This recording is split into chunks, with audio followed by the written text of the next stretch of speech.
Your Excellencies, all protocols observed, Mzee Gachagua, everybody else, nasema hamjambo. Wananchi muliega fyo, nenda itawatia Richard Onyonka. Jina langu ni Mheshimiwa Onyonka, kwangu ni kule Kisii. Kwanza nilikuwa nataka nimwambie Methu kuja kwa hapa ndio nikuambie. Simama hapo. Kabla nilikuwa sijaenda Kisii na Matiang'i, Methu aliniambia usiende Kisii ukatuonyesha ujinga. Nilifanya namna gani Kisii siku 2 ilipita? Hapana, shika microphone. Ulifanya kazi mzuri, ile tulikuwa tumekueleza na tumefurahi sana. Out of 1 to 10 unanipa nini? 10 out of 10. Na Matiang'i ulimpa nini? Hata 10 out of 10. Thank you. Nimeletee salamu kutoka Kisii. Sababu ni kuwa tumetumwa hapa kwa sababu tunamsindikisha ndugu yangu mdogo Mheshimiwa Fred Matiang'i. Tumekuwa tukizungumzia masuala nyeti kuhusu nchi yetu. Na Kenya ina shida. Kenya ina shida kwa sababu kila wakati kura zikipigwa baada ya miaka 5, Mheshimiwa Rais ule ambaye amechaguliwa wakati huo na Mheshimiwa naibu wake, vita inaanza. Kwa sababu nini? Watu wanaanza siasa ya kawaida, siasa ambao ni kupotoza wale watu ambao hauwapendi kisiasa. Sisi mahala tunatoka Kisii ni metropolitan.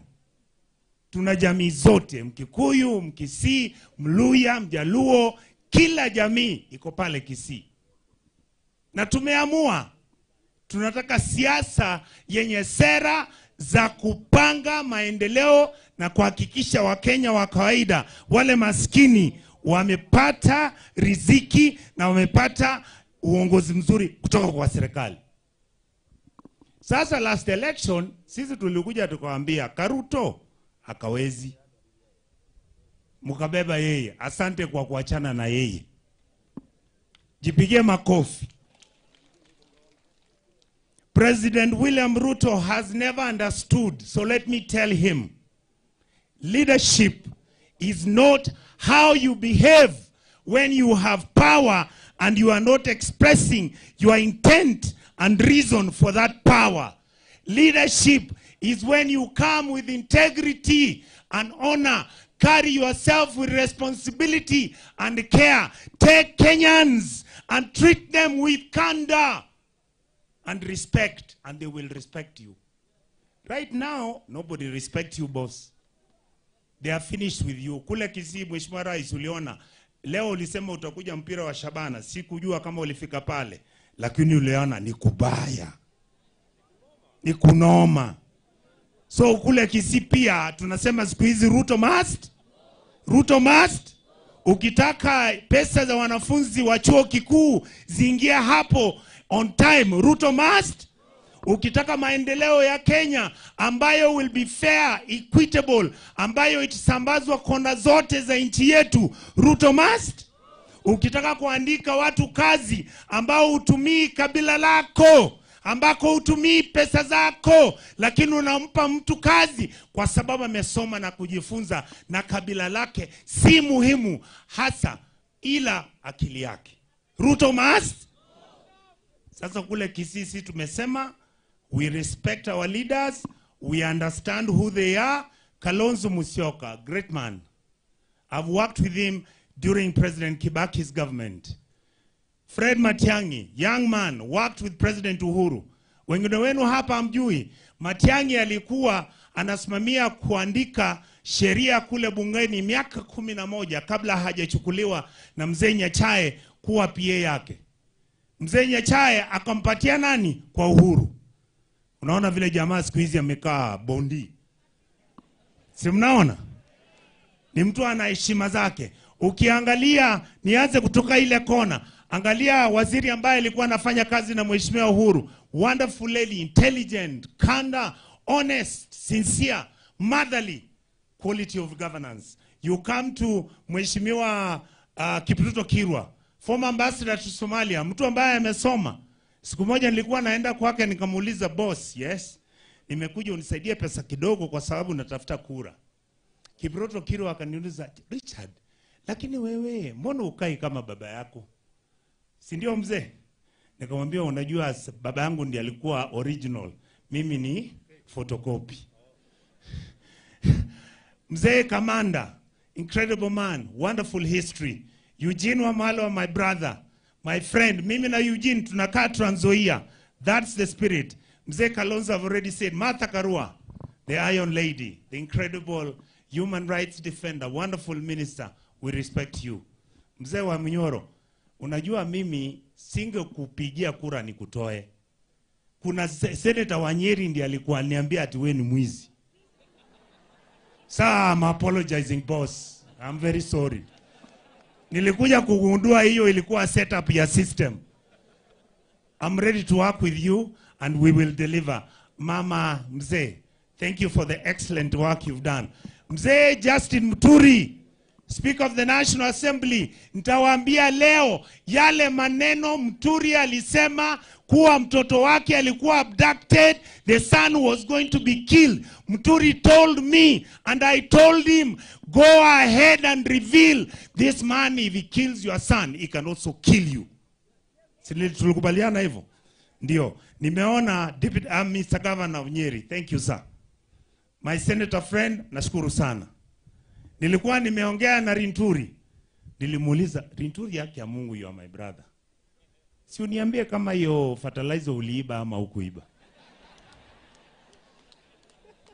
Nilimuuliza, si unajua lazima tuulizane. Rinturi aliniambia, haki ya Gai, Biblia ndio hii. Hiyo fertilizer ilikuwa ya Ruto na watoto wake. Si uliniambia? My brother from Western. Si ndio? Aliniambia. Si ndio? Wamunyinyi kutoka Bungoma. My brother, zamani mimi kwa deputy leader ya Fort Kenya. Sasa wewe ni kiongozi wangu. Tutafanya kazi na nini? Malala, handsome, intelligent, smart. Endelea kuvuruga vuruga. Ukivuruga Western, mimi navuruga Kisii, Salasi akanapiga huko, Metu anapiga hapa. Arambe Ruto Mas. Thank you very much. Mwisho kabisa, nataka nimwelete Deputy Minority Leader Mheshimiwa Enoch Kio Wambua, na kwa niaba ya watu wa Mount Kenya tunataka tukushukuru sana. Wakati tulikuwa na impeachment, huyu ndiye alikuwa chairman yetu ya kusema Rigathi must not go. Hata kama watu wetu waliuzwa hapo wakanunua pesa, hawa watu walisimama na sisi. On behalf of the people of this region, we will be forever grateful. Thank you. Gai wakwa, Gai wakwa, Gai wakwa wa magegania. Gai wakwa, Gai wakwa, Gai wakwa we wa magegania. Bwana Yesu asifiwe. Andoito murega. Murega rege. Andoito muyaseo. Muyaseo enge. Asante sana. I'll also be very brief. Mwanzo medhuwe nimeona pia hujaelewa ukubwa wa hii function. This is a very big function. Wewe si uko hapo? Alafu ukiangalia pande hii, unaona the people's deputy president yuko hapa. Unamwona hapa? Na unaona the people's vice president yuko hapa. Kwani sasa yani function iko na viongozi wawili wa hiyo level. Unaona kama ni function kidogo? Not at all, si ndio? Alafu ukiangalia pande ile unakuta serious cabinet ministers. Cecily Kariuki yuko pale. Kipruto Abukira, we remember you when you were Minister for Agriculture. You did well. You did very well. Commander, Minister Sports. Bwana Matiang'i, Minister Interior. Eugene Wamalwa, Minister wa Defense. Our Iron Lady Mother Karua, Minister for Justice. Unaenda kwa Speaker of the National Assembly, the Attorney General, and Minister of High Standing, Mheshimiwa Justin Muturi.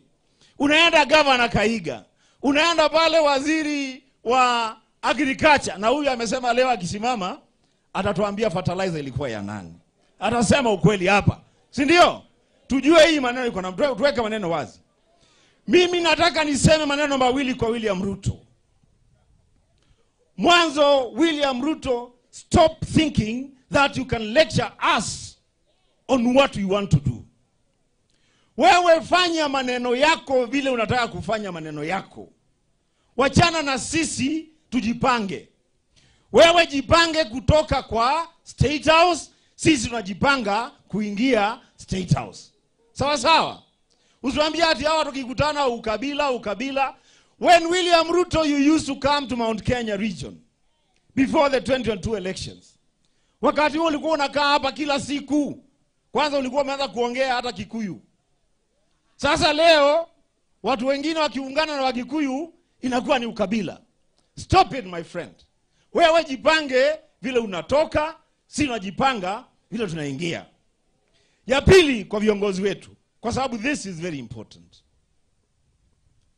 Imesemwa lakini wacha tuiseme vizuri. Sisi hapa tunasema we are taking advantage of the disorder and the chaos in the Ruto administration. Sababu wale watu, they are clueless. They don't know what they are doing. Wao wanasema they are waiting for you to be divided. Wanangoja siku moja kila mmoja wenu asimame aseme nataka kuwa president, huyu aende zake, nataka kuwa president, huyu aende zake. Let me tell you something, our leaders. This thing is not about you. This thing is about this country. This thing is about making Ruto a one-term president, not for the sake of just removing him from office, for the sake of saving this country and future generations. Kwa hiyo nataka kusema hivi, our leaders, in fact, nimesikia nana declaration nini, the best declaration that we can make out of this meeting is that yule mmoja wa hawa ambaye atatoka kwa hawa aende maneno yake peke yake, huyo atalaaniwa na Wakenya. Ama mnasema namna gani watu wetu? Yule mtu atakuja kusema ati ni lazima mimi, huyo tutamlaani kama Wakenya. We are not even careful about who becomes the presidential candidate. Hata museme ni Medhu kama atawezekana. Hata museme hata ni Saitoti. But let us have one presidential candidate to face Ruto. Na msidanganye muambiwe ati mseme mapema, mkisema mapema mtaingilia. Si leo sisi tunajua presidential candidate wa UDA ni nani? Tunamjua? Ni nani? Si ni Kasongo.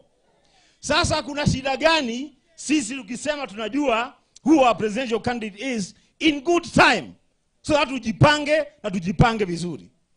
Nikienda kumaliza watu wetu, mimi kuna wimbo nataka muimbe. Umesema huyo jamaa yuko wapi saa hii? Yuko Nyanza, si ndio? Tunaweza peperusha sauti ifike huko kidogo, tumwambie yote yawezekana bila Ruto. Tunaweza hiyo maneno? Tunaweza? Munaweza? Yote yawezekana. Yote yawezekana. Yote yawezekana. Yote yawezekana. God bless you so much. Asante sana. Iko chama mingi tumeungana naye ndio Kasongo aende nyumbani, na hii chama yote kama umeniandikia hapa chama yako ndio kusema Ruto aende nyumbani.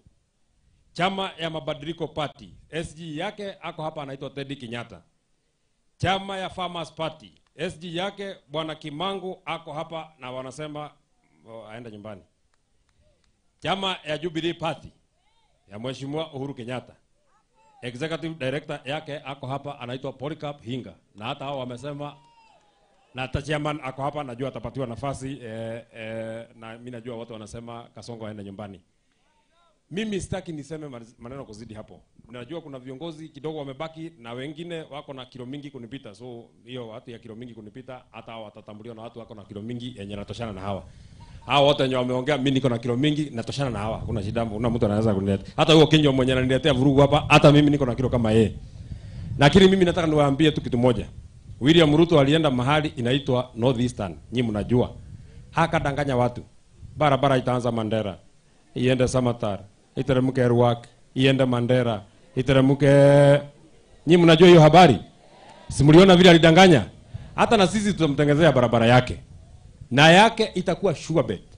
Barabara itaanza State House, iende Westland, iteremke Limuru, iende Naivasha, iende Gilgil, iteremke Kikope, ifike Nakuru, iereke Sarga, ipande Eldoret, imalizikie. Nyinyi mnajua hiyo barabara? Barabara itaanza State House, iteremke Westland, iende Limuru, ifike Naivasha, iteremke Gilgil, ipande Nakuru, iteremke Sarga, ifike Eldoret, imalizikie wapi? Imalizikie wapi? Sasa nimeambiwa tukifikia hapa ndio sasa mambo imekuwa sasa ile mambo yenyewe. Sijui kama mko tayari. Sijui kama mko tayari. Sijui kama mko tayari. Iko kijana anaitwa Tony Young. Sijui kama hako area. Niko lirima ngithoma na ndirime. Ndigithia ngoma. Ndigithia ngoma. Na ithe tonyu muko hujagerio hatha ici. Ningine mwagwa. Is he around? Wapi nduru ya Tony Young?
Asante sana.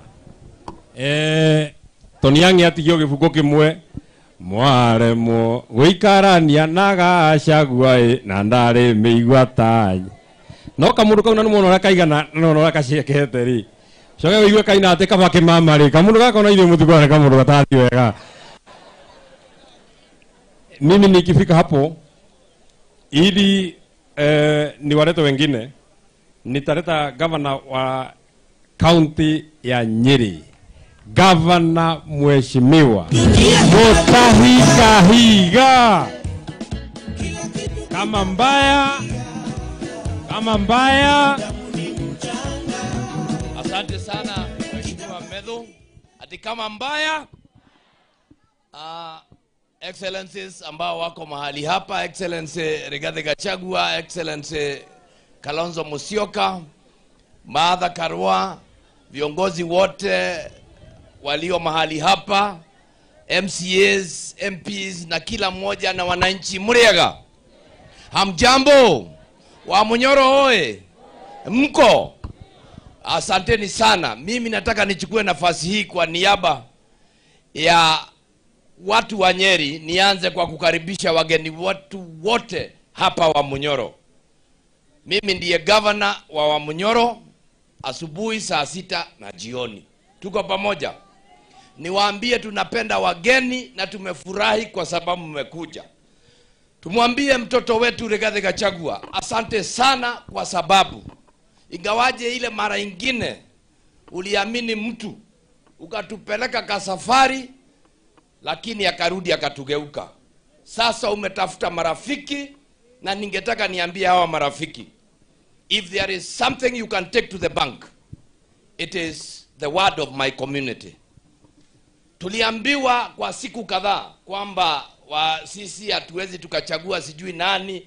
Mumemsikia Rais Ruto akituita wakabila. Tulipokuwa tukimchagua tulikuwa wakabila? Sisi tulikuwa tumeamua, kwa sababu alisimama na mtoto wetu, kwamba tutampatia na yeye miaka yake 10. Si tulianza tukampa 5, alafu akakataa ingine 5, si ni kweli? Kwa hivyo leo tumekuja kumtangazia asante sana William Ruto, hatuna deni lako. Kamwe na dhire. Mko na deni lake? Si tulimlipa? Tulikuwa tumesema installment 2, akakataa, si mnajua vile alifanya.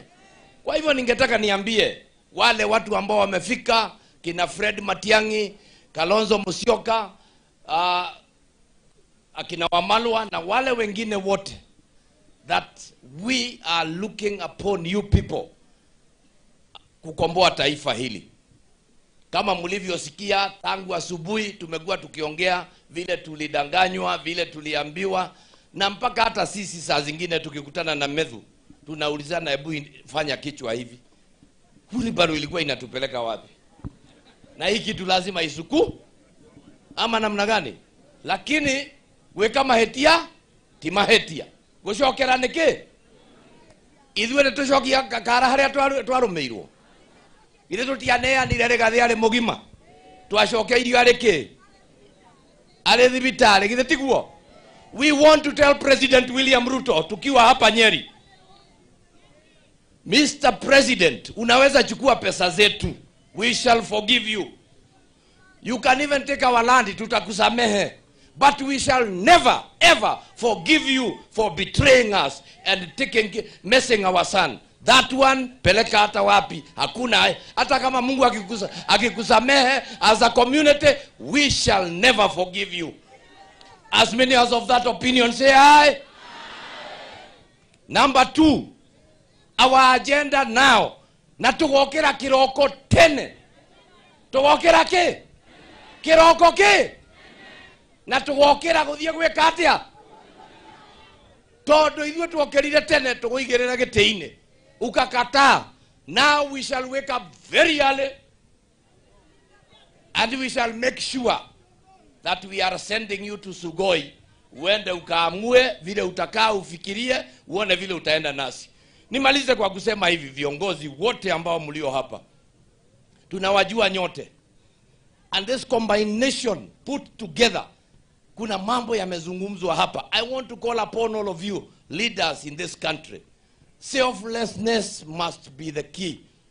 Haijalishi ni nani atakayekuwa kiongozi wetu, as long as you can put this country back where it should be. tumezungushwa, tumekopeshwa, tumeambiwa hivi juzi. And by the way, unajua Medho hukujua, rais alikuja hapa na nikajitolea nikasema nitaenda kumpokea, nione kama amepunguza uongo. Na tukaenda mpaka Udhaya, tukaleta, tukaweka ati tunaenda kufanya sijui stadium, sijui soko. When I went back there 2 days later, hata magari yote imeondolewa. Stadium yetu KDF wakaletwa, wakapangwa huko, saa hii ukienda ni plain. So we must say this. Let your word be your bond. Neno lako kama kiongozi liwe ni neno ambalo linaweza pelekwa benki. Ni kweli? So mine is to say asanteni kwa kuja. Tumewapatia our son. Muende na yeye muangalie, mkoroge, muangalie. Akina Maina Kamanda, nyinyi kaeni tu. Mambo ikienda kidogo mnarudisha. Todo hale adhuri hatikagatia. Na ninataka niambie Kirwa, kwa sababu mnaendaga, mnafika mahali mnasema Ngosa Mesmurian, msijaribu. Amejua vile tumeongea na yeye. Hiyo ni lugha ya huko nyumbani. Tunasema tuendelee. Mimi sina mengi, nataka niwaambie Wamunyoro is open for those people who are committed to making Kenya a better place. Asanteni na Mungu awabariki. Asante sana Governor Mutahi Kahiga. Tugokira tene, tugokira tene, tugokira tene, tukaigate Ruto. Tugokira tene, tugokira tene, tugokira tene, tukaigate Ruto. Kufikia hapo ambapo nimefika, nimeambiwa kila mtu mwenye hajaongea ni principal. Watu wenye wameongea ni class teachers, teacher on duty, deputy, head boy, sijui students, nini. Lakini kufikia hapo sasa nimefika ni principals. Na principals wanakaa pamoja. Mimi nataka niwaombe msimame. Tupokee kiongozi wetu. Raisi wa chama chetu cha Wamunyoro. Nataka msimame tumpokee mheshimiwa. Atumia mwekuo. Atumia mwekuo.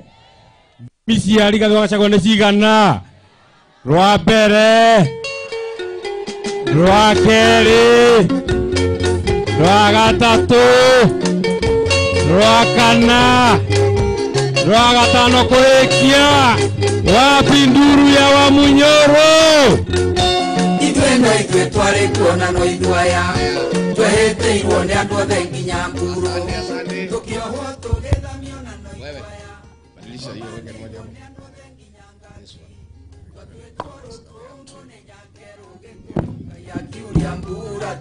Aya, asanteni sana. Andũ aitũ mũrĩega. Tafadhali tuketi. Wamunyoro we. Andũ a nyũmba itũ.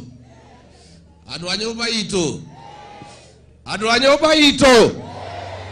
Andũ a nyũmba itũ. Mwekuo. Nĩ mwakena nĩ kuona ageni. Nĩ mwakena. Asanteni sana. Viongozi wetu, Your Excellency Martha Karua, Gavana Ruriri, Your Excellency Kalonzo Musyoka, our Vice President,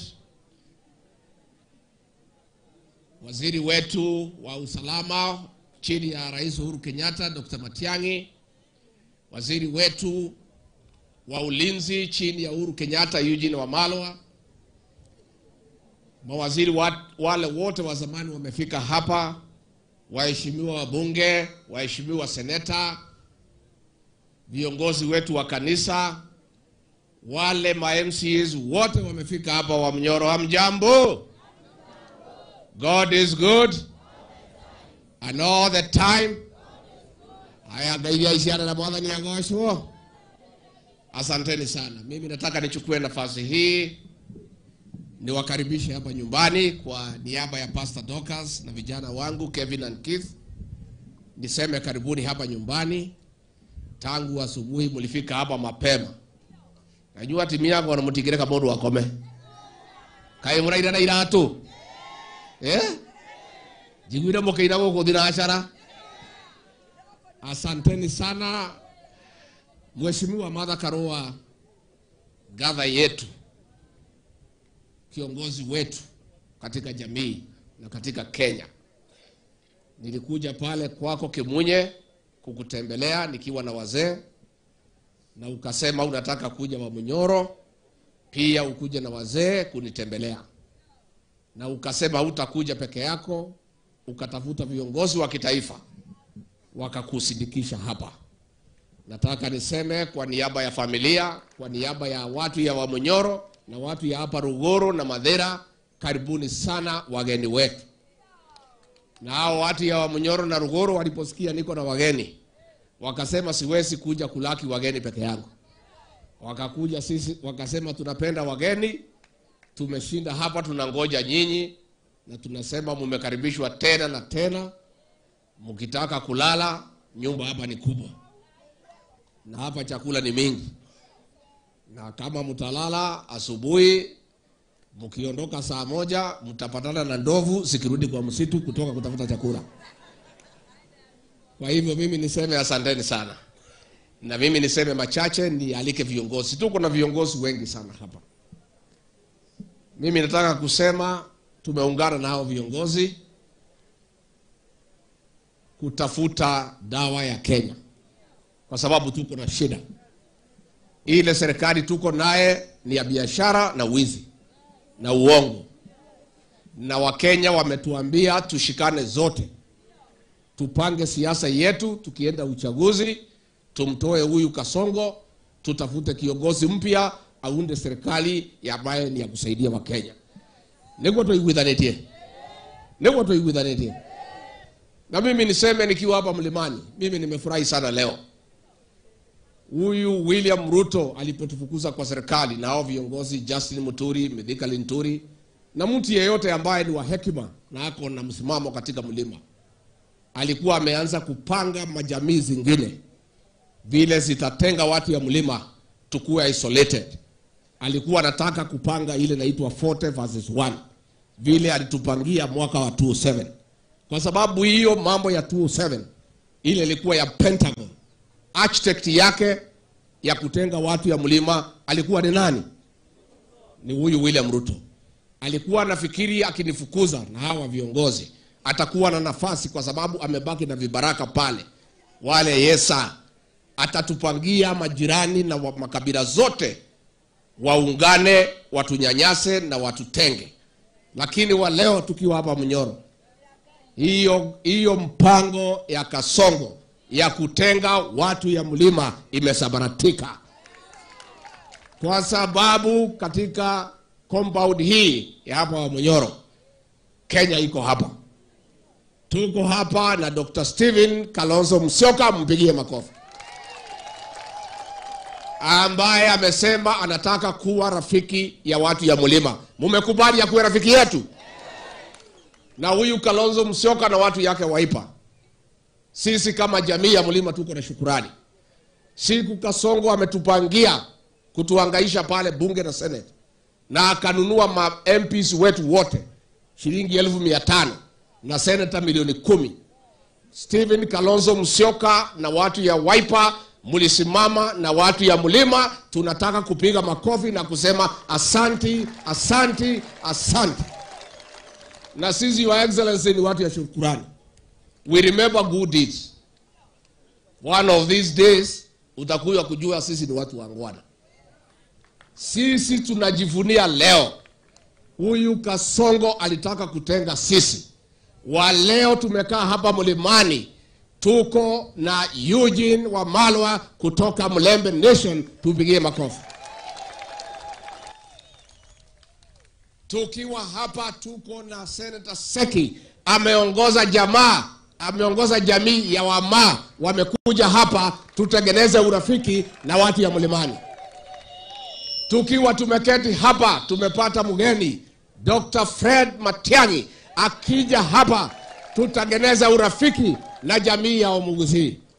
Mambo ya Kasongo ya kutupangia isolation imekwama na imesabaratika. Tuseme ashindwe. Kasongo ashindwe asishindwe? Wewe Kasongo tulikuchagua, tukakupatia nafasi ya uongozi. Umefika pale umetuhangaisha. Umefukuza viongozi wote katika Mlima Kenya. alafu unataka kuunganisha majamii to isolate the people of the mountain. Lakini Mungu aliye mbinguni na viongozi ya Wakenya wengine wamesema mlima haitatengwa, imepata marafiki ya ukweli na ya kudumu. Itheti kwa ndoito arato vangeire anyitithania kabila ciothe ituhure maundu macio mothe Ngai ni akatea. Umuthi uyu twina atongoria othe a Kenya, na sisi tunaomba Mungu na tunaamini Mwenyezi Mungu. Na mimi nilimwambia William Ruto, wewe ulikuwa umepanga kugawanya mlima Mount Kenya East and West, nikakwambia haitawezekana. Wewe umekuwa umepanga, juzi umeita mkutano pale Mount Elgon, umetafuta mjumbe ya Webuye West, amekuja pale kusema ati watu watenge watu ya Mount Kenya. Lakini hao viongozi wako hapa leo, mimi nawashukuru, wamesema wanataka kutafuta urafiki na watu ya mlima Kenya. Na kwa hivyo mimi nataka kuhakikishia nyinyi, sisi watu ya mlima tumeunganisha kutoka Meru, kutoka Embu, Tharaka Nithi, Kiambu, Murang'a, Nyeri, Kirinyaga, Nyandarua, Laikipia, Nakuru, Nairobi na Kajiado. Tunaongea sauti moja. Kiugane geke mwario de oyo. Na sisi tumekubaliana kura yetu milioni 7, milioni 8.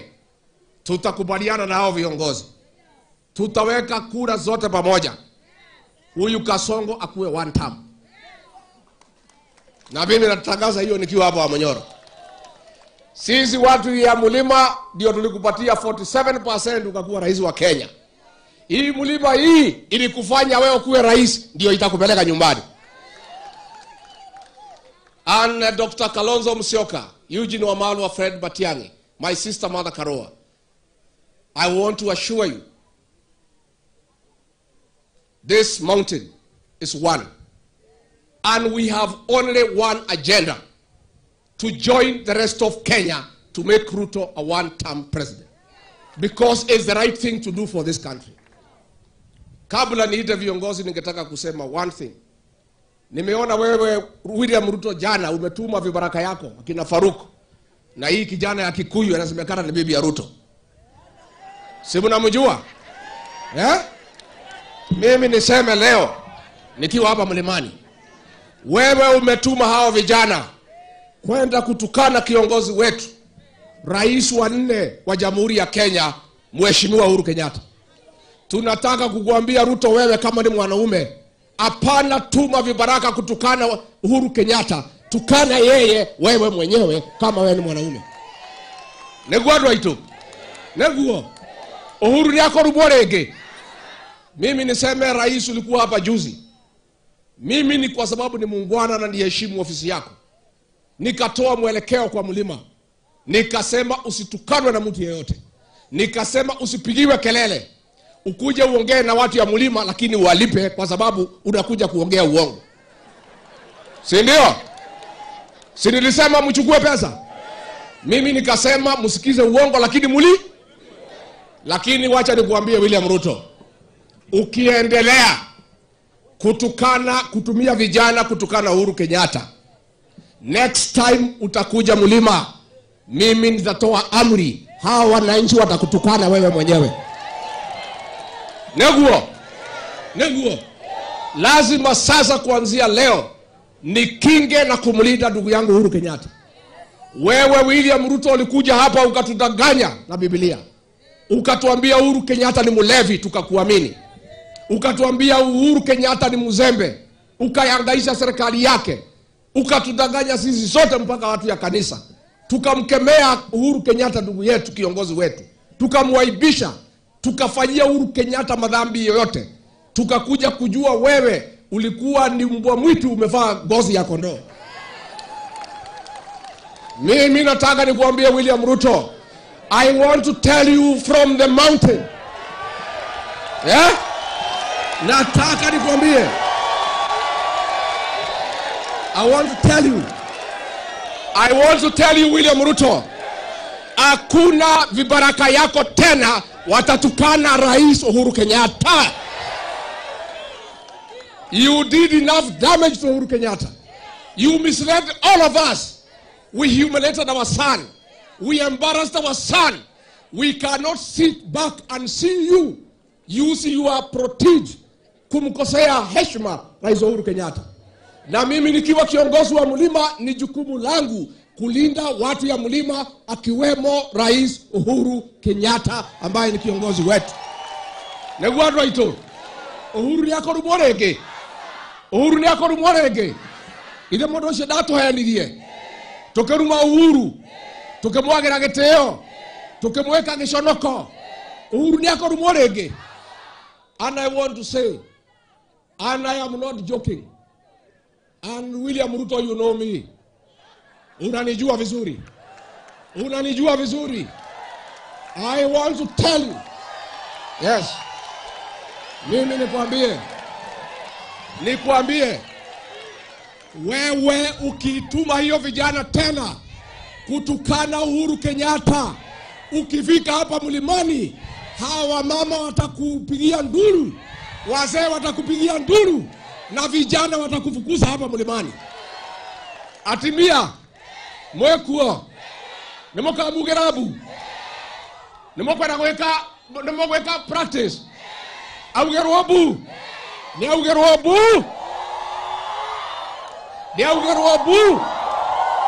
Asante yangu ilikuwa ni hayo.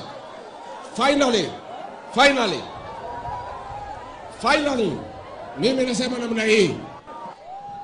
Mimi nasema vita yetu hapa ya Maumau, vita yetu ya Maumau ambaye tulipigana kwa hii msitu, wazazi wangu walikuwa pale, haikuchukua muda kwa sababu mzungu alikuwa mkali.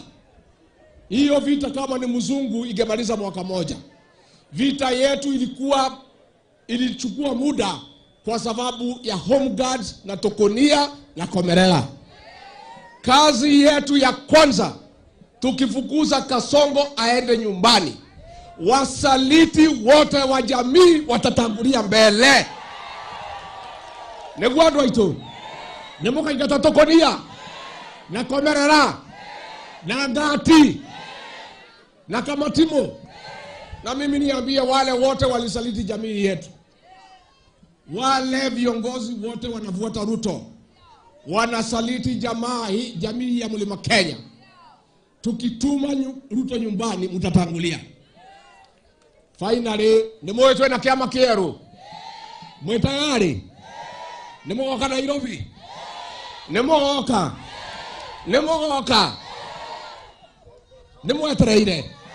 nimwetereire. Asante. Sasa ndio niite viongozi.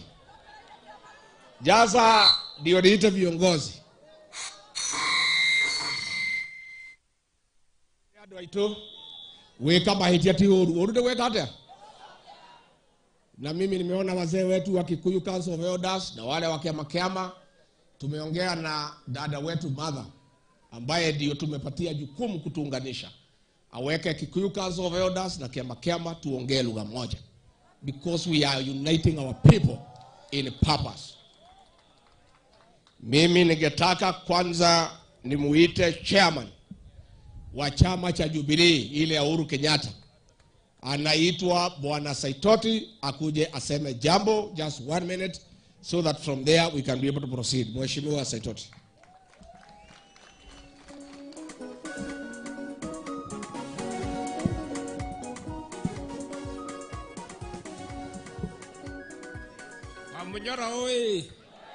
Wamunyora oi. Harambee.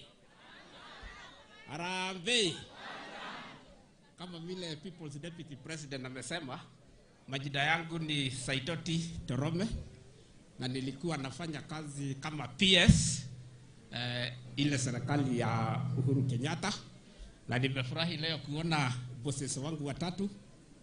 Sisi Kariuki alikuwa waziri, Fred Matiang'i alikuwa waziri, na Eugene Wamalwa pia alikuwa waziri. Hao bosses wangu tulifanya kazi mzuri na wao, na ndio tuko hapa. Sasa yangu ni kitu moja tu ama mbili. Tumeanza kuuziwa uoga. na ile uoga tumeanza kuuziwa na watu wa UDA na Kenya Kwanza ni kwamba it is not possible for this KK government to be one term. Nataka kuwaambia hivi, imefanyika katika nchi ya Malawi, ikafanyika Zambia mara kadhaa, ikafanyika nchi ya Ghana. Ni nini haiwezi kuifanya isifanyike Kenya? Sio itafanyika. Na hiyo itafanyika tu kwa sababu ya kitu kimoja. Tukiungana kutoka Kilifi mpaka Kitale, tuungane. Kutoka Lamu mpaka Laikipia, kutoka Mombasa mpaka Moyale, sisi zote tuungane tuwe kitu moja. Na hii serikali itaenda asubuhi na mapema, tuchague serikali ambaye itarudisha ile heshima Kenya inafaa kuheshimiwa. Kenya ni nchi kubwa na sisi ndio tutaikomboa. Asanteni sana. Haya, tuko na kiongozi wa Wamasai, seneta wetu kutoka Kajiado, Mheshimiwa Ole Seki. Pigieni yeye makofi.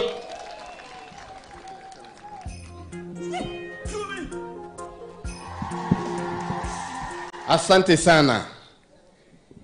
Watu wa Munyoro, hamjambo? Hamjambo tena. Asante sana.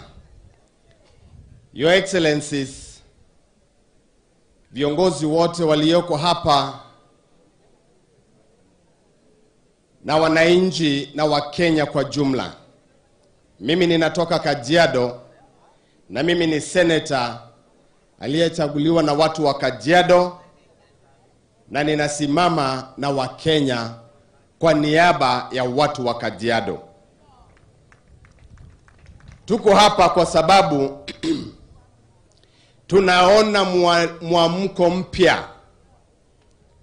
Wakenya tayari wameamua. Na wameamua kwa sababu serikali ambaye tulitengeneza, mimi nilikuwa senator wa UDA. Lakini saa hii uniambie mambo ya UDA, utakula irungu. Tunaelewana? Na kwa sababu ninajua kusikiza watu ambayo wameniweka nafasi hii, na pia sauti ya Mungu ambayo imesema UDA ni tamu moja, asubuhi na mapema, mimi nimekataa na mambo ya Ruto. Na mimi nashukuru watu wa Mlima kwa sababu mmekuwa wa Kenya halisi. Mlipoambiwa ya kwamba hamwezi chagua mtu mwingine, mlimweka Kasongo. Kweli si kweli? Sasa hivi mimi nimewaamini kwa sababu mmesema Kasongo, Kasongo. Hiyo ninawaamini. Kwa hiyo nataka kusema ya Wamasai walikuja hapa wakaimba, na tutasimama na watu wa Mlima kama Wamasai kwa sababu tumechukia uongo. Mheshimiwa, ni ukweli ya kwamba juzi rais alikuja pale Kajiado karibu na Taveta hapo, aka launch barabara ya kwenda kutoka Ilaset kwenda Taveta. Baada yeye kuondoka, tractors zikamfuata. Sasa hii uongo, mimi nataka ndugu yangu Muturi akikuja hapa, Mheshimiwa Linturi akikuja hapa, atuambie wamefumilia kiasi gani kwa hii serikali na cabinet ya Rais Ruto. Maana mimi naona kama walikuwa wanapitia mengi sana. Na kwa sababu ya hiyo, nataka kushukuru Your Excellency Rigathi Gachagua, the Deputy President of the people of Kenya, kwa sababu wewe umekuwa kiongozi. Wakati tulipokuwa tunataka kukutoa hapo kwa impeachment Senate, mimi na Medhu na Karugu na senators hao wengine tukakuja kwako tukakuambia just resign. Wewe ukasema, na mimi ninasema leo mbele ya hao watu, siwezi wacha watu wangu. You are just a real man. Wewe ni kiongozi kweli. Ukaacha mengi ambaye ilikuwa katika ile ofisi na ukakuja kusimama na watu wako. Na mimi nashangaa kwa sababu gani watu wanachukia watu wakisimama na watu wao.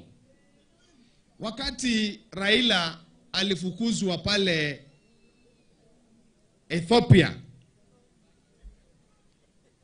alitoka kutoka inaitwa nini? Addis Ababa akaenda Mombasa. Wakakutana na Kasongo. Akaambiwa sign karatasi. Alisema ataenda kuwasiliana na watu wake. Alienda wapi? Alienda wapi? Kwa nini alienda kuwasiliana na watu wake wa Kisumu, Bondo? Maana hakuna mtu hana kwao. Shika mlima sawa sawa. Na ndio sababu unaona Kalonzo hako hapa. Maana anajua uko na kitu. Tunamshika Kalonzo maana tunajua ako na kitu. Ndio huyu saa hii Matiang'i tuliona jana, tumeona ako na kitu. Tunaona ndugu yetu hapa Ijina kwa hapa, tunaona ako na kitu. Tukishikanisha counties hizi zote, Ruto anaenda nyumbani saa moja. So Harambee! Harambee! Thank you, Your Excellency. Asante sana Mheshimiwa Olaseki. Sasa ningetaka mnisaidie tumkaribishe kiongozi wetu kutoka pale Meru, Mheshimiwa Mithika Linturi.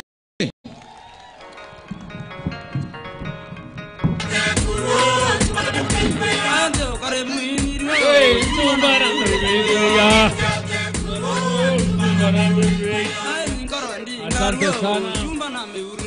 Hapo tumalizia hapo sababu nafikiria muda ni mchache na masaa yamesonga.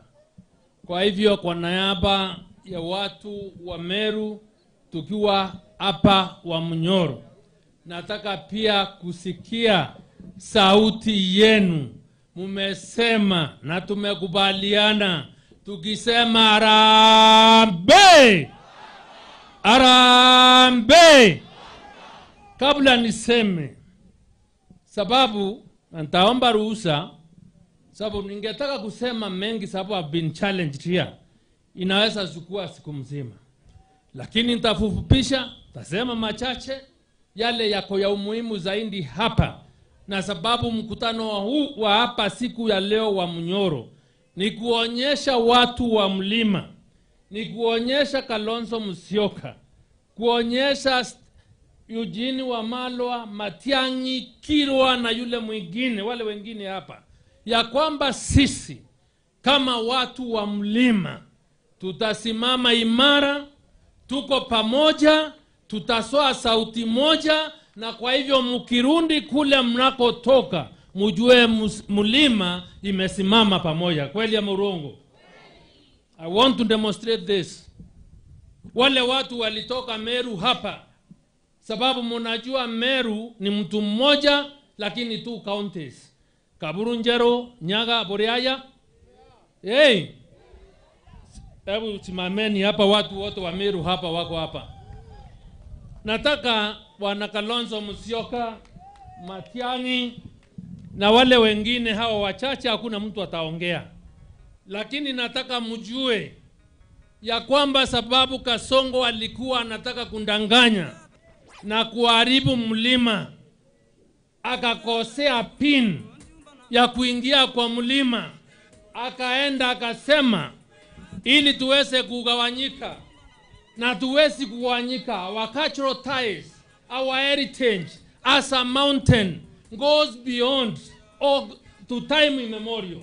Na kwa hivyo, I want to confirm kama mzee wa Njori Ncheke hapa na wa viongozi wengine hapa ya kwamba mlima hatutaachana, na hapa tuko. Ile pini alikuwa anataka ni kuleta mtu wa soprano hapo aseme hoi,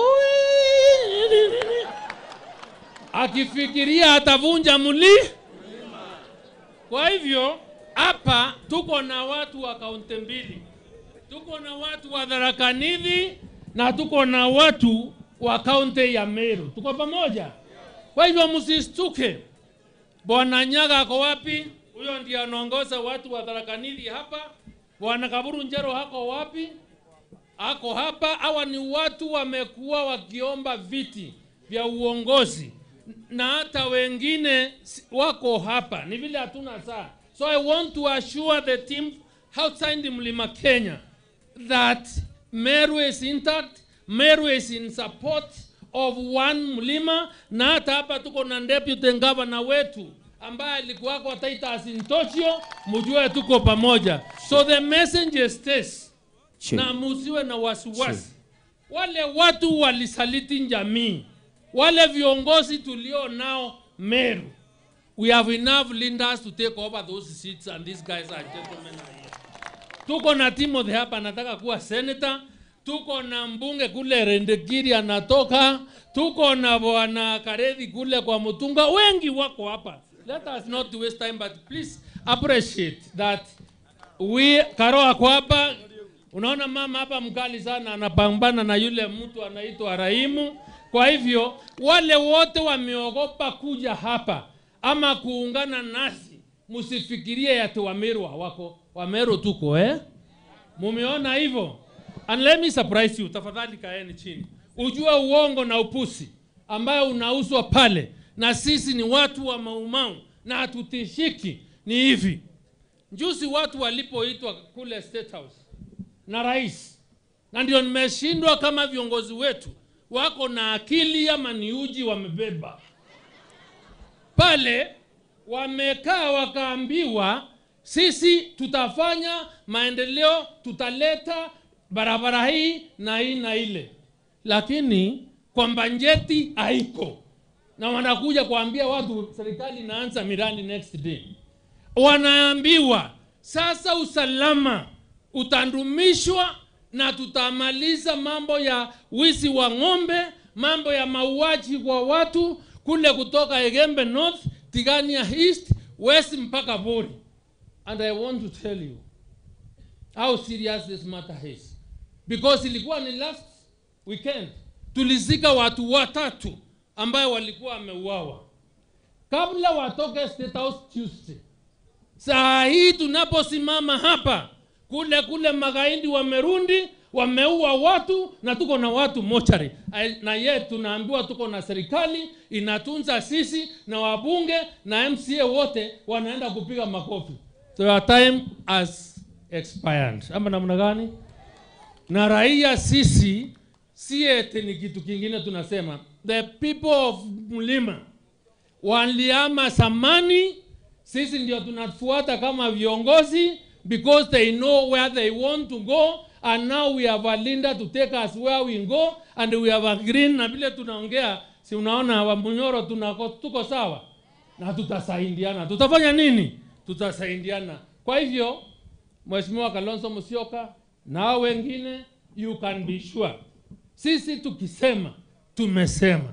Hata huyu William Ruto tulimwambia na tukatimisha, lakini sasa vile mmesikia tumeamba. Tumefanya nini? Tumefanya nini? Kile alikuwa anatupea atuuzie sasa. Ama afanye nini? Afanye nini? Atuuzie. Kwa hivyo I want to assure you, the great team that is here, that will work very closely. I don't think we have any option other than to give Kenya hope and make sure that the next candidate kupigana na William Ruto is a single candidate that will be taken or be supported by each one of us, and it doesn't matter who it is, I am sure, I am a believer, and I know God will show us the way. Harambee! Harambee! I hear.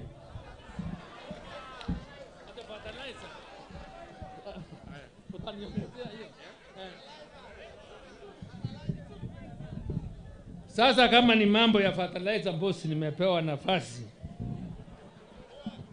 Let me say this. Wale watu wanasharia hapa wataelewa hii lugha. But I want to say I have a moral and a political responsibility.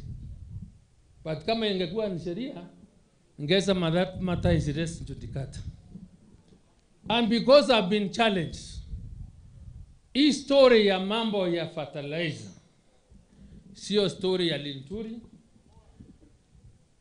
ilipitia mbungeni tukaifanya, but next week I have sought audience with the major media stations, JK Live, Fixing the Nation ya NTV, and I'm going to give the details of this story. Because uwezi beba mzigo wa mwanaume mwingine hata heshima ambaye ana. Imekuwa ngumu ama namna gani? Na niwaambie ile story mnasikia, it's just like fisi. Fisi akitaka kula mtoto wake anasema ananuka kama mbuzi. Ananuka kama nini? Kama mbuzi. Kwa hivyo msiharibu utamu wa hii story. Mimi nakuja na mambo yote. Wale waliweza kuniona nikiongea, sababu nimerelease around 10% kwa media station ya Wero TV, nilitoa story kidogo. I am going to give the country the details because we have a responsibility. Tuende kusema bandala watu kufikiria. I don't want to be seen in this team nikaa kama mimi ni bukora. Hapana. I have lived a very honest life.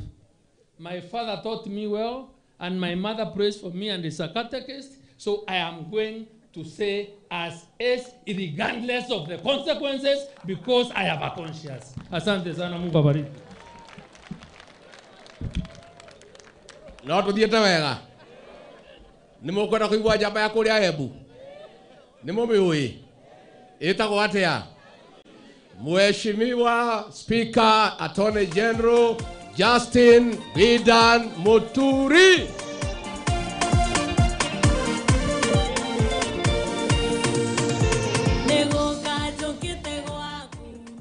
Niwega. Thank you. Asante sana. Nafikiri hata mimi wacha nichukue muda ambao si mwingi sana. Kwanza nishukuru viongozi wote ambao leo wameitika mwito wa kuja kumzindikisha dada yetu, rafiki yetu Martha Wangari Karua alipokutualika kuja kufanya reciprocal visit to His Excellency Rigathi Gachagua. Alifanya vyema. Naye Martha akafanya tena zaidi wema, akasema hata kama alikuwa anakuja kurundisha mkono, angetaka ndugu zake, marafiki zake kutoka kote nchini wanje wamzidikishe na waweke ushuhuda kwamba amefanya vile alikuwa ametuambia atafanya, kurundisha mkono. Ndoige thwairi kethe na muno no wakwaria kurusha mkono ke no konege koyole ne gushokia guoko. Si ndio hiyo? Gushokia guoko. Sasa kwa kizungu sasa sijui Eugene utatuambia hii returning the hand, is it? Wacha niseme hivi. Kwa sababu yale ambayo tungesema ni mengi sana. Na mimi naona kweli tumeketi muda mrefu. Rais William Ruto alipokuwa hapa State Lodge Sagana, among other things alisema kwamba ati JB Muturi alikosea, hakujua. Na mimi nilimwandikia barua mara ngapi? Nikamwambia kama mkutano ya cabinet haitajadili mambo ya abductions and extrajudicial killings, sitakuja. Lakini kwa sababu jamani muongo, alipopelekewa barua ya kwanza, mkutano ulikuwa Kakamega tarehe 21 Januari mwaka huu, aliisoma. Mwenye kumpelekea aliniambia aliona kama yeye alikuwa anatafuta pahali anaweza kutorokea chini, kwa sababu aliona kama yeye mwenyewe anaweza kukuliwa, kwa sababu mwenye kupeleka alikuwa amesoma content. Because William Ruto alipochukua hiyo barua, wale wengine cabinet wote, hakuna mtu alijua kama Muturi ameandika barua akasema sitakuja hiyo mambo. Akaita mkutano wa pili mwezi tarehe 11 Februari. Tarehe 10 mimi nikamwandikia barua, nikamwambia ile maneno nilikuambia Januari, cabinet haiwezi kuwa is the highest decision making organ of government and it has not expressed itself on this question of abductions and extrajudicial killings. Ruto kupokea barua tena, hata wenzake wa cabinet hakuna mwenye anajua kama niliwaambia sitaenda na sababu. Na nikamwambia kwa hiyo barua, hata kama ulipokuwa challenge na Raila kule Homa Bay on December 27th, uliapa atutamaliza mambo hizo za abductions na extrajudicial killings. Kama rafiki yangu Eugene huko ako hapa, of course hata siulizi dadangu Martha na Dr. Kalonzo Musyoka. Sasa hii maneno hata sijui kama inatakiwa kupelekwa kotini. Si tunajua nani alisema atamaliza. Kwa hivyo nani alikuwa anafanya hiyo mambo? Nikamwambia cabinet is for jadiliana haya mambo. Ni kumaanisha hata cabinet unaivuruta ikuwe iko part of that cover up. Na vijana wetu ni wengi wameuawa, wengine mpaka wa leo tujui wako wapi. Relatives, parents are grieving. Nikamwambia Rais Ruto, hili si jambo rahisi. Hao wazazi, mimi nilikuwa na bahati, nilikuja kwako ukaachilia, ukasema ukapigia Nurdin na kijana wangu akaachiliwa. Nurdin alisema Your Excellency in 1 hour atakuwa ameachiliwa, na kweli within 1 hour alikuwa ameachiliwa. Sasa dadangu Martha, ndugu yangu Stephen Kalonzo Musyoka, ndugu yangu Eugene, wanasheria wakuu, do we need to go to kweli wa Kenya? Hilo ndilo swali nilikuwa nauliza, na nilikuwa naiweka at his doorstep, at his doorstep, sorry. Kwa sababu nani amefanya hiyo maneno?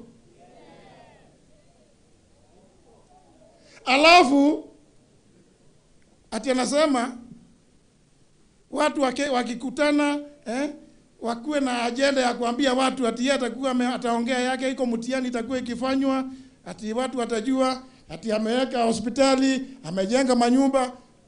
Ni kazi ya national government kujenga manyumba?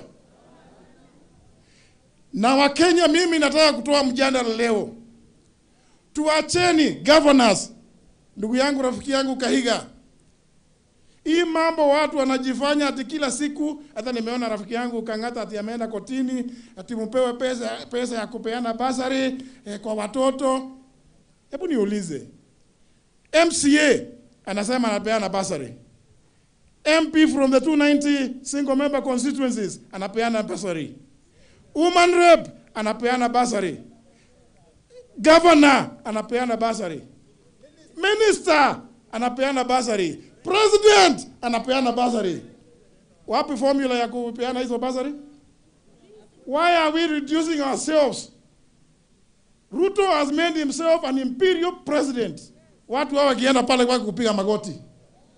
Governors, tafadhali, don't go to beg that person.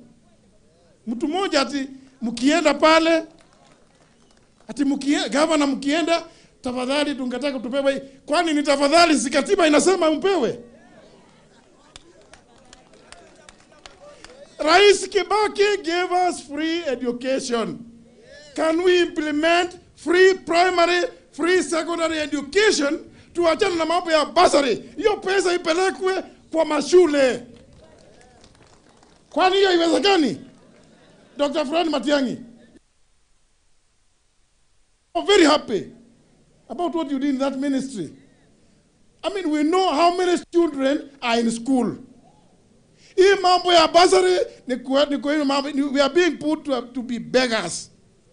Tukue ni watu tunataka governor anakuja, unajua tunataka mwachilie pesa tukapeane bursary. Niliona juzi National Assembly rafiki yangu Robert Mbui, tunataka hii CDF tukapeane bursary.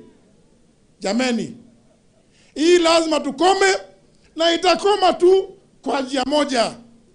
Hii mtu, na wacha niwaambie kwa sababu gani.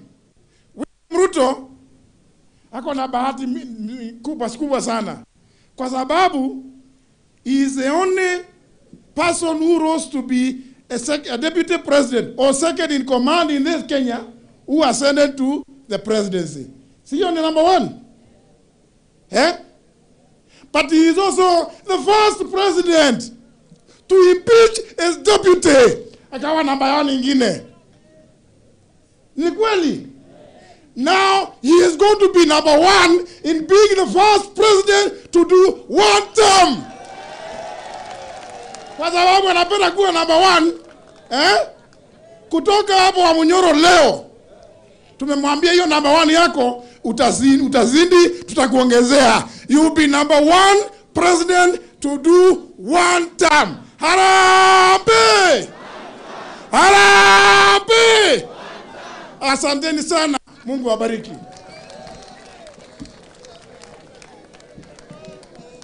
Aya, wacha niite kijana moja ambaye juzi aliandika mchezo. Mnamjua? Anaitwa nani? Mheshimiwa Senator Cleophas Malala kutoka Kakamega. Asante sana. Ukienda kwa Roma unafanya vile wa Roma wanafanya, si ndio? Sasa nikisema harambee mnasema nini? Harambee. Mimi leo nimekuja hapa kutoboa siri. Nitoboe nisitoboe? Mimi niliitwa siku moja kule Ikulu, mimi nikiwa katibu mkuu wa chama cha UDA. Nikaambiwa, wewe kama katibu mkuu nataka uende ugeuze katiba ya chama cha UDA, sababu katiba hiyo inasema the party leader atakuwa presidential candidate na the deputy party leader atakuwa deputy president. Wakaniambia niende nigeuze hiyo katiba, niweke deputy party leaders wawili. Mpangilio ilikuwa ndio wakitoa Rigathi yule mwingine anakuwa automatic. Mimi kama mtoto wa Mluya, ambaye Waluya sisi hatukosei watu, Waluya sisi si waongo, niliambia rais kwamba nikitoka hapa naenda kuambia Rigathi hii maneno ambayo umesema. Nilitoka hapo nikaita Rigathi Gachagua, nikamwambia unapangiwa, na mimi kama mtu wa ukweli I will not do that. Wakati waliita mkutano tarehe 16 June, wakaita mkutano ya NEC pale State House, rais alikuwa amejua nimekuja na yale mabadiliko. Nikanyamaza, tukaingia kwenye mkutano, yeye akaanza kuchea mkutano. Wakati mkutano ulikuwa unaendelea, mimi nikatoa makaratasi ile ya watu kusign ile amendments. Nikapitisha, rais ndio alianza kusign. Na unajua pale iko vibaraka wengi. Wakiona rais amesign, wote wengine wanasign. So rais akasign wa kwanza, wale wengine wakina Cecil, ule kakunia kangine kanaitwa Ichungwa, akasign, wakasign wote.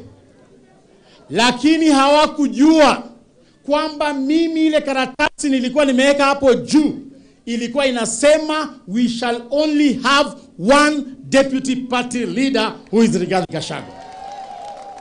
Hayo makaratasi nikapeleka kwa registrar. Sasa ikakuwa ngumu. Wakasema ndio huyu Rigathi atoke, paka Malala pia afanye nini? Atoke. Ndio mimi nikatolewa. Lakini nikasema sababu walikuwa natoa mtu wa kusema ukweli.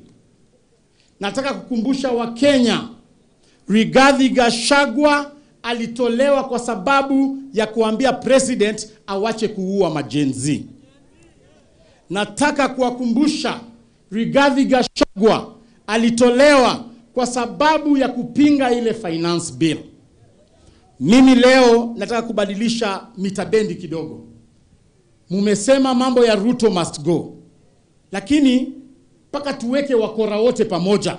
Tuko na mkora mwingine anaitwa Raila Odinga. We must mention ukora yake leo pia hapa. Niseme nisiseme? Mulikutana KICC. Mukasign mkataba. Mukasema kwamba chama cha ODM na chama cha UDA kinaungana pamoja ati muende muhakikishe kwamba wale majenzis walikufa na wale walidhulumiwa wakati wa maandamano wanaenda kukompensetiwa. Raila Odinga, mwaka moja ndio inaisha. We want to ask you, ni jenzi wangapi ambao wamekompensetiwa? Raila Odinga, nataka kukuuliza swali moja. Yule Mbadi ambaye umepatia kazi, huyo ni jenzi ambaye aliuliwa? Yule mtoto wa Oburu Odinga ambaye umepatia kazi kwa ofisi ya rais, huyo ni jenzi ambaye aliuliwa? Mimi nataka kukuuliza Raila, umezoea kwamba unakuja kwa upinzani, unashikanisha upinzani, ukipoteza kura unatuma watoto wetu waende wauliwe, wapigwe marisasi, wakishapigwa marisasi wewe unaingia kwa serikali unakula na familia yako. Today I want to call out Raila Odinga kwamba vijana walibubujika damu wakiingia katika parliament, the blood parliament. Walipigwa vifua, wazazi wao wanalia, familia zao zinaumia. Wewe saa hii ati Ruto akienda China unapatia yeye Oburu Odinga kama youth leader atembee na Ruto. Sasa hivi Raila unadanganya wa Kenya ati kwamba wewe hauko kwa serikali. The opposition is seated here. These are the leaders of opposition. Where are you, Raila Odinga? Hawa ndio viongozi wa opposition. So mimi nataka kuomba hawa viongozi ambao wamekuja hapa, kiongozwa na hawa Mheshimiwa Rigathi Gachagua, kwamba muungane. Lakini tena tukiona huyo Raila anakuja hapa kwenyu, tutaacha mambo yenu pia nyinyi. Tutaacha pia nyinyi. Tunataka tukisema Ruto must go, pia Raila pia aende. We must finish hii maneno ya nini? Ya conmanship. Na mwisho, Mheshimiwa Rigathi, vile Mheshimiwa Linturi amesema kwamba ako na interview next week. Mimi sasa kwa sababu Linturi anafanya next week, mimi nataka kufanya yangu next week but one. Niko na siri sasa. Ni wakati wa kutoboa. Na lakini moja ambaye nataka kuambia watu wa Mlima ambaye siwezi toka hapa bila kusema. Wakati mimi nilikuwa katibu mkuu na nilikuwa naaminika sana, siku walikuwa najua mimi napanga nao, nilikuwa nasikia walipanga hivi. Na mimi nilikuwa pale wakipanga kwamba kugawanisha jamii ya Mlima. Wamefungua vyama zingine mingi ambazo wanakuja kupatia watoto wenyu, wakuje nazo hapa, wawadanganye ni vyama zenyu, kumbe ni vyama za William Samoei Ruto. Sasa mkiona kiongozi yoyote ambaye hajakaa hapa wa Mlima na akuje na chama kingine, mjue hiyo ni wheelbarrow. Sasa kuna wheelbarrow ya yellow, ya green, ya maroon, hizo vyama zote ni wheelbarrow.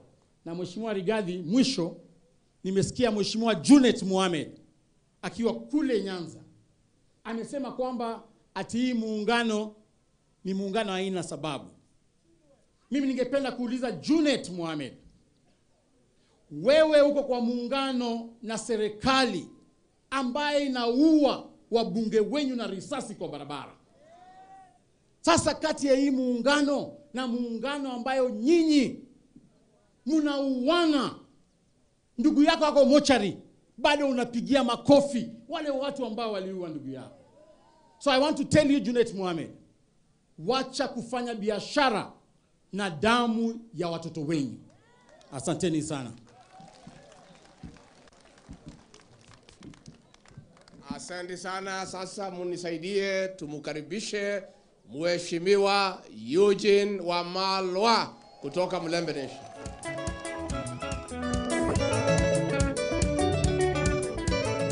Asante DJ, sababu ya saa tuseme harambe. Sijasikia vizuri. Ujue Kasongo ako pale Nyanza, na kule Nyanza ndiye ameambiwa mlima umeenda, uliguza mlima, sasa hapo tu ndio utasurvive. Nataka mtoe sauti hapa paka asikie akiwa pale Migori. Mko tayari? Nataka wamama peke yao. Harambe! Wazee sasa tusikie sauti, mugurume paka Zakayo asikie. Harambe! Hey, kumbe hey. Ngaino mwega na hinda shothe murembe muri moyo musangalire. Kwanza niwaletee salamu kutoka Western Kenya. Mmezipokea? Tumetoka huko asubuhi ya leo, tumekuwa huko jana, sababu kuna kesi kubwa sana. Kuna jamaa anaitwa Arap Mashamba anataka kunyang'anya Wakenya mashamba kila pahali. Tumeona huko Umasaini watu wanalia. Tumeona huko Ndabibi na Ivasha watu wanalia. Ukienda Turukana hata Pwani wanalia. Kwetu kule Western tuko na ile kampuni ya Nzoia. Ekari karibu 24,000 Arap Mashamba anataka kutunyang'anya. So tumekuwa tunafanya kesi jana, na nikaambia wazee Luhya Council of Elders ya kwamba leo dada yetu Martha Karua anaenda wa Munyoro. Na yeye akiwa mgeni wetu wa heshima leo lazima nimshukuru. Wakati Rigijia alikuwa anatimuliwa, wakati Rigijia alikuwa anakuwa isolated, alikuwa kiongozi wa kwanza mlima huu to give her brother a warm sisterly embrace na kumkaribisha kwake. Martha, we must thank you for your leadership. Na wakati huo Rigijia akasema naye pia atamwalika hapo wa Munyoro. Na leo tumekuja hapa hii timu kusindikiza mkeni wa heshima Martha Wangari Karua. Tunashukuru sana wa gracious host Mheshimiwa Rigathi Gachagua with your dear wife Pastor Dorcas. Wakati walikuwa wanatimua Gachagua walisema, oh, this is the villager, tutamrudisha huko kwa kijiji. Sababu hiyo wamefanya wa Munyoro to be the most famous village in the Republic of Kenya. And we are so proud to come to a Munyoro village. My brother, asante kutukaribisha hapa kwako. But this journey for us kutoka Western was a very nostalgic journey. Sababu tulikuja safari hii miaka zaidi ya 20 iliyopita. Wakati huo tulikuwa tunamsindikiza ndugu yangu marehemu Wamalwa kijana. Alikuwa anakuja mlima huu kwa mwaliko wa Mwai Kibaki, hayati rais wetu. Nilipambia wazee nakuja hapa, wakanituma na Council of Elders wako hapa. Wakanituma na team ya viongozi from all the 5 counties za Western na ndugu yangu Malala, wote tuko hapa wa Munyoro. lakini zaidi walisema tuje na wale wazee waliotembea na Wamalwa wakati huo, wakamuunganisha na Kibaki na mlima huu, wakamuunganisha na Ngilu na Kalonzo huko Ukambani, wakaunda serikali ya NARC. So today as we come to this famous village of Wamunyoro, tunataka tuambie William, ile wazee walisema during that visit, tukija kwa Kibaki, ya kwamba their days were numbered, the Nyayo era was coming to an end. Na wakati huo tulisema for Moi na KANU, the die was cast. Hii team unaona hapa is the team that is going to send William Samoei Ruto home to Sugoi. Na when history is written, itaandikwa siku hii tulikuwa Wamunyoro. That history will be written in golden letters that this is where the journey began ya kupeleka Ruto Sugoi. Muko tayari aende nyumbani? Zakayo aende asiende? Kasonga arudi asonge asisonge? Sisi Western tumeamua tunasongesha Kasongo, ni jirani wetu, arudi kule Sugoi. Hapa mlima mmeamua. Sisi pia tumesema siku ya leo ya kwamba wale wanauliza ati hatuna sababu ingine other than Ruto must go. Tunataka tuseme leo Ruto tuko na nia, tuko na uwezo, lakini zaidi tuko na sababu ya kukupeleka nyumbani. Nchi hii ya Kenya, kile kitu kinamaliza Kenya zaidi ni ufisadi. 30% ya rasilimali zetu, pesa yetu inapotea kwa ufisadi, wizi wa mali ya umma. Rais wetu ameorodheshwa kuwa the most corrupt president on the African continent. Kama yeye ni number 1 Afrika, dunia amekuwa recorded kuwa the second most corrupt president after Assad wa Syria. Syria imemtimua their corrupt president Assad. Ameenda wapi? Nyumbani. Meaning rais wenu sasa ndio nambari 1 mfisadi rais dunia nzima. So for us to end corruption and looting of our resources, Ruto must. Tuna sababu hatuna sababu? Leo tumesikia wale wamekuwa naye Rigiji wakati amekuja Kitale kuzika rafiki yake. Alikuwa kwa provincial administration. Nilimuuliza, bwana Rigiji, tumesikia kuna mtu anaitwa nani? Anaitwa nani? Sio Kasongo. JKIA ilikuwa inaenda. Ketrako ilikuwa inaenda. Nikauliza deputy president, huyu mtu Adani mmetuletea alifukuzwa India, akafukuzwa Sri Lanka, akafukuzwa Bangladesh na hata Australia. Rigiji hakunijibu. Baadaye nilipomuuliza akaniambia hiyo kitu ilikuwa ni ya Mdosi. Mnajua Mdosi yake alikuwa nani? Si ni Kasongo. Leo Linturi, mambo ya impeachment. Sisi wana DAP ndio tulileta na bwana Wamboka ile motion ya impeachment ya bwana Linturi. Sababu sisi ni wakulima huko Kitale. Hatukutaka fake fertilizer. Leo Linturi amesema tukiwa Wamunyoro hapa, si ametoboa ya kwamba mwenye mbolea ni nani? Mwenye mbolea gushi ni nani? Tuna sababu hatuna sababu? Vijana wametekwa nyara, Gen Z wamewawa. Leo Attorney General ambaye kijana yake alitekwa nyara akawawa, mumesikia JB Muturi, na amesema simu moja kutoka kwa Ruto kijana yake akaokolewa. Vijana wengi wenu hapa Nairobi, kila pahali waliwao. Mwenye abductions basi ni nani? Tuna sababu ya kumtoa hatuna sababu? So leo tuwaambia tuna sababu, tuna nia na tuna uwezo. And this is the team that will send him home.